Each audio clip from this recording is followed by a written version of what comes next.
A large number of highly radioactive isotopes released by the destruction of the Fukushima Daiichi nuclear power plant grossly contaminated the Japanese mainland.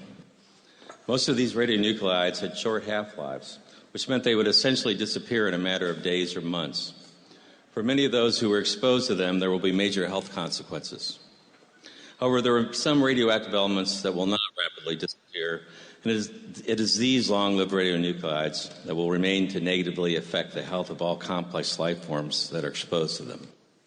Chief among them is cesium-137, which has taken on special significance because it's proven to be the most abundant of the long-lived radionuclides that has remained in the environment following the nuclear disasters at Chernobyl and Fukushima. It has a 30-year radioactive half-life, which is why it persists in the environment. Scientists now believe that it will be 180 to 320 years before the cesium-137 around the destroyed Chernobyl reactor actually disappears from the environment. Cesium is water-soluble and quickly makes its way into soils and waters. It's the same atomic family as potassium, and it mimics it, acting as a macronutrient. It quickly becomes ubiquitous in contaminated ecosystems. It is distributed by the catastrophic accidents at nuclear power plants because large quantities of volatile radioactive cesium build up inside the fuel rods of nuclear reactors. Thus, any accident at a nuclear reactor that causes the fuel rods to rupture, melt, or burn will cause the release of radioactive cesium gas. Long-lived radionuclides, such as cesium-137, are something new to us as a species. They did not exist on Earth in any appreciable quantities during the entire evolution of complex life. Although they are invisible to our senses, they are millions of times more poisonous than most of the common poisons we are familiar with. They cause cancer, leukemia, genetic mutations, birth defects, malformations, and abortions at concentrations almost below human recognition and comprehension. They are lethal at the atomic or molecular level. They emit radiation, invisible forms of matter and energy that we might compare to fire, because radiation burns and destroys human tissue. But unlike the fire of fossil fuels, the nuclear fire that issues forth from radioactive elements cannot be extinguished. It is not a fire that can be scattered or suffocated, because it burns at the atomic level. It comes from the disintegration of single atoms. Thus, radioactivity is a term which indicates how many radioactive atoms are disintegrating in a time period. We measure the intensity of radioactivity by the rate of disintegrations and the energy they produce. 1 becquerel is equal to 1 atomic disintegration per second. 1 curie is defined as that amount of any radioactive material that will decay at a rate of 37 billion disintegrations per second. So 1 curie equals 37 billion becquerels. Sometimes these man-made radionuclides are compared to naturally occurring radionuclides, such as potassium-40, which is always found in bananas and other fruits. However, this is a false comparison, since naturally occurring radioactive elements are very weakly radioactive. In the charts from the labs that are in green up there, the radioactivity is described as a specific activity. Note that potassium-40 has a specific activity of 71 10-millionths of a curie per gram. Compare that to the 88 curies per gram for cesium-137. It's like comparing a stick of dynamite to an atomic bomb. Highly radioactive fission products such as cesium-137 and strontium-90 emit 10 to 20 million times more radiation per unit volume than does potassium-40. So which one of these would you rather have in your bananas? It is, in fact, the amount of cesium-137 deposited per square kilometer of land that defines the degree to which an area is classified as being too radioactive to work or live. One may get an idea of the extreme toxicity of cesium-137 by considering how little of it is required to make a large area of land uninhabitable. The lands that were grossly contaminated by the destruction of the Chernobyl nuclear power plant are classified by the number of curies of radiation per square kilometer. There were 3,840 square miles of land contaminated with 15 to 40 curies of radiation per square kilometer. These lands are considered strict radiation dose control zones. The 1,100 square mile uninhabitable exclusion zone that surrounds a destroyed Chernobyl reactor has greater than 40 curies of radioactivity per square kilometer. For those more familiar with square miles, that would be 104 curies per square mile. Consider again that 1 gram of cesium-137 has 88 curies of radioactivity. Thus, as little as 1/3 of a gram of cesium-137 made into microparticles, distributed as a smoke or gas over an area of 1 square kilometer will make that square kilometer uninhabitable. Less than 2 grams of cesium-137, a piece smaller than an American dime, if made into microparticles and evenly distributed over as a radioactive gas over an area of 1 square mile, will turn that square mile into an uninhabitable radioactive exclusion zone. Central Park in New York City can be made uninhabitable by 2 grams of microparticles of cesium-137. Hard to believe, isn't it? Remember, these nuclear poisons are lethal at the atomic level. There are as many atoms in 1 gram of cesium-137 as there are grains of sand on all the beaches of the world. That's 10 to 21 atoms, 10 to the 21st power. 1,480 trillion of them, which is 10 to the 12th power, are disintegrating every second, releasing invisible nuclear energy. So this works out to about 1.5 million disintegrations per square meter. I included an extra slide just to note the immense inventories of cesium-137, 150 million curies that are located in the nearby spent fuel pool at Indian Point Nuclear Power Plant, which is about 40 miles from here by road, and less than that as the radioactive cloud flies. Many of the 104 U.S. commercial nuclear reactors and power plants have more than 100 million curies of cesium-137 in their spent fuel pools. This is many times more than the spent pools at Fukushima. So now that we have some idea of the extreme toxicity of cesium-137, let's look at the extent of the contamination of the Japanese mainland. It's now known that the reactors 1, 2, and 3 at Fukushima Daiichi all melted down and melted through the sealed reactor vessels within a few days following the earthquake and tsunami of March 11, 2011.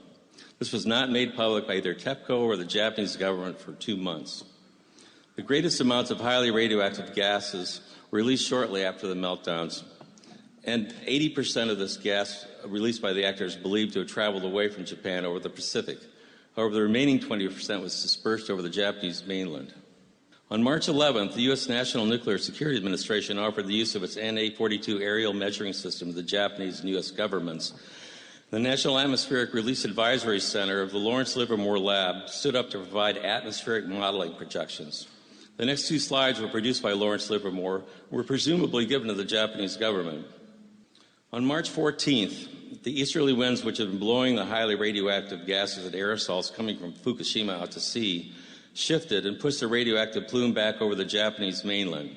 You can see the progression. The red indicates the radioactive plume. Note that the images indicate that the plume first went south over Tokyo and then reversed and went north as the wind changed. All the areas where the radioactive gases passed were contaminated. However, the heaviest contamination occurred where rainfall, where it rained out. And this accounts for the patchy deposition of the radioactive fallout. 8 months after the disaster, the Japanese Science Ministry released this map. That's the one with the, let's see, it would be on your right, which shows that 11,580 square miles, which is 30,000 square kilometers, which represents 13% of the Japanese mainland, had been contaminated with long-lived radioactive cesium.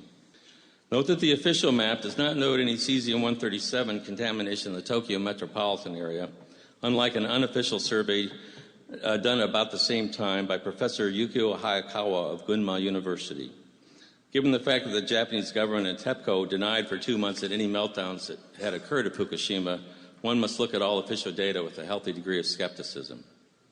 4,500 square miles, or earlier today we heard 7,700 square miles, which is an area larger than the size of Connecticut, was found to have radiation levels that exceeded Japan's previously allowable exposure rate of 1 millisievert per year.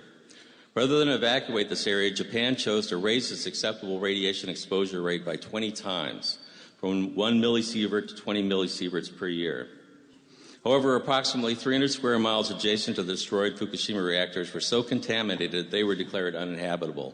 159,000 Japanese were evicted from this radioactive exclusion zone, lost their homes, property, and businesses, and most have received only a small compensation to cover the costs of their living as evacuees.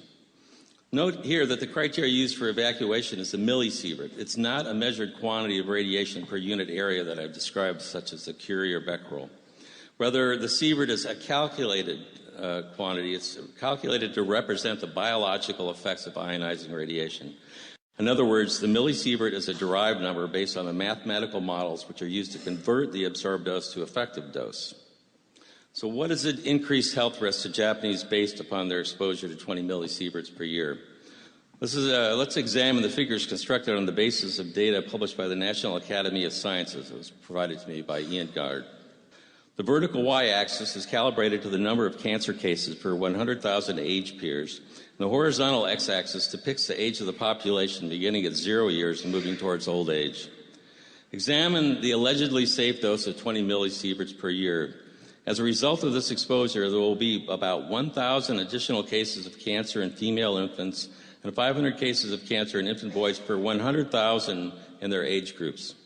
There will be an additional 100 cases of cancer in 30-year-old males in their age groups. Now, notice that children, especially girls, are at most risk from radiation-induced cancer. In fact, female infant has 7 times greater risk, and a 5-year-old girl has 5 times greater risk of getting a radiation-induced cancer than does a 30-year-old man. I want to note here that there's a great deal of controversy in regards to the accuracy of the methods used to arrive at the millisievert measurement, especially in regard to an accurate determination of the biological effects of an external versus internal exposure to ionizing radiation. That is, the effects of an exposure to a source of ionizing radiation that is external to the body versus an exposure that comes from the ingestion of radionuclides that provide a chronic, long-term internal exposure to living cells, which are adjacent to the radioactive atoms or particles. In the land surrounding Chernobyl and Fukushima, the primary route of internal exposure is through the ingestion of foodstuffs contaminated with cesium-137, which tends to bioaccumulate in plants and animals. What this means is that cesium-137 cannot be excreted faster than it's being ingested. Thus, it accumulates and increases in its concentration in the plant or animal that is routinely ingesting it. Cesium-137 also tends to biomagnify as it moves up the food chain. This means it becomes progressively more concentrated in predator species. We've seen this before with other industrial toxins, such as DDT, which can magnify its concentration millions of times from the bottom to the top of a food chain. Consequently, all of the foodstuffs in a contaminated region tend to contain cesium-137. Those naturally rich in potassium, such as mushrooms and berries, tend to have very high concentrations. Dairy products and meats also tend to have higher concentrations. The International Commission on Radiological Protection, the ICRP, which sets radiation safety standards, recognizes that cesium-137 bioaccumulates in humans. This ICRP figure compares a single ingestion of 1,000 becquerels of cesium-137, a one-time exposure, with a daily ingestion of 10 becquerels. On a single exposure, notice that half the cesium-137 is gone from the body in 110 days. That's considered the biological half-life. Note also that with a routine daily ingestion of 10 becquerels of cesium-137, the total radioactivity within the body continues to rise until after about 500 days there are more than 1,400 becquerels of radioactivity measured in the body. Becquerels can be counted in living persons because cesium-137, the decay of cesium-137 emits gamma radiation which passes through the body and can be measured by a whole body counter. So they have a chair that kids can sit in, or anyone, and they can calculate the amount of becquerels per kilogram of body weight. So in a 70-kilogram adult, based on this, the total body activity of 1,400 becquerels would correspond to 20 becquerels per kilogram of body weight. And a 20-kilogram child would be 70 becquerels per kilogram of body weight. The ICRP document does not specify the average age or weight of those examined in the study. However, the safety standards that have been set by the nuclear industry do not consider this level of chronic exposure to so-called low-dose radiation to be a significant danger to human health. The ICRP states in this document that a whole body activity of 1,400 becquerels is equivalent to an exposure 1/10 of millisievert per year.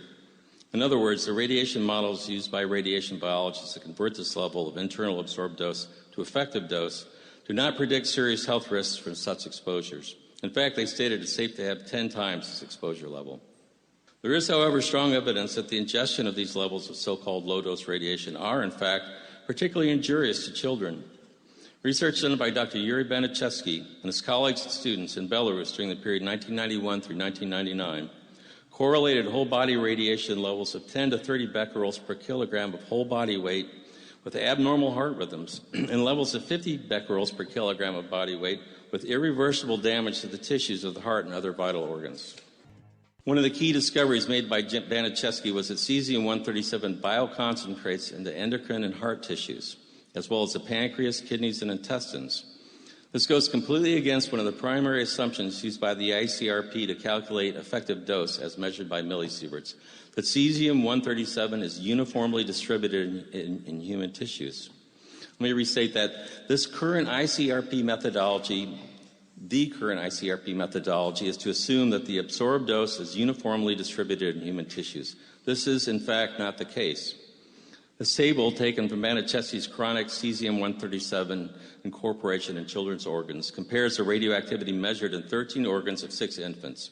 Very high specific activity, that is, levels of radioactivity, often 10 times higher than in other organs and tissues, were found in the pancreas, thyroid, adrenal glands, heart, and intestinal walls. Baniszewski summarized his 9 years of research in the study entitled Radioactive Cesium in the Heart. With the help of friends, I've just finished editing a new Russian-English translation of this work. It was never previously translated, in large part because shortly after Dr. Baniszewski presented it to the parliament and the president of Belarus, he was summarily arrested and imprisoned. Government agents entered the medical institute which he directed and destroyed his archived slides and samples. After he was released from prison, he was held under house arrest. It was during this time that he actually wrote the study. He did so in an attempt to preserve his research, knowing that he was about to be in prison again for a very long time. Just as Soviet physicians were forbidden to diagnose a radiation-related illness following Chernobyl, the Belarusian government acted to suppress the work of Baniszewski, who had been protesting government efforts to resettle people back into land badly contaminated with cesium-137. In radioactive cesium in the heart, Baniszewski also did a correlation between the amount of cesium-137 in live children and their heart function. He worked with the Belgrade Institute, which conducted more than 100,000 whole body counts on Belarusian children, measuring the amounts of internally ingested cesium-137 in each child. There were so many contaminated children in Belarus that it was difficult to find any with 0 becquerels per kilogram. However, only those with less than 10 becquerels per kilogram of body weight had normal electrocardiograms. 35% of the children with 11 to 37 becquerels per kilogram had normal ECGs. 20% of children with 37 to 74 becquerels per kilogram had normal ECGs, and only 11% of those with 74 to 100 becquerels per kilogram had normal ECGs. This slide, which shows the average results from hundreds of autopsies done during 1997, is also taken from radioactive cesium in the heart. Notice a very high concentration of cesium-137 in the thyroid gland. While we generally worry about radioactive iodine concentrating in the thyroid, Baniszewski's work shows us that cesium-137 is likely to play a major role in thyroid cancer, too. I want to point out again that the currently accepted medical and legal understanding of cesium-137 is that it is, quote, distributed fairly uniformly, unquote, in human tissues. I copied the webpage from the U.S. EPA website from which this quote is taken. Clearly, the autopsy human tissues samples analyzed by Baniszewski show that this is not the case. This new understanding needs to be incorporated into the way we understand how internally ingested radionuclides act upon the human body. 2 million people in Belarus live on land severely contaminated by cesium-137. Most of the children that live there are not considered to be healthy, although they were before the nuclear power plant at Chernobyl exploded. 14 years after the explosion, 45 to 40% of high school graduates had physical disorders, including gastrointestinal anomalies, weakened hearts, and cataracts, and 40% were diagnosed with chronic blood disorders and malfunctioning thyroids. I'm afraid that there are many Japanese people now living on lands equally contaminated with radioactive cesium. If Japanese children are allowed to routinely ingest foodstuffs contaminated with cesium-137, they will likely develop the same health problems that we see now in the children and teenagers of Belarus and Ukraine. Thus, it's very important that we recognize the danger posed to children by the routine ingestion of contaminated food with cesium-137, wherever they might live. It's also important to prevent further nuclear disasters which release these fiendishly toxic poisons into the global ecosystems. Given the immense amounts of long-lived radionuclides which exist at every nuclear power plant, this is an urgent task. I hope I've made it clear that long-lived radionuclides produced by nuclear power plants are neither safe nor clean. Would suggest that it's a very bad idea to manufacture these nuclear poisons to try to make electricity, that it's past time we stop manufacturing them and try to manage those which we have already created, which must be isolated from the ecosystems for at least 100,000 years.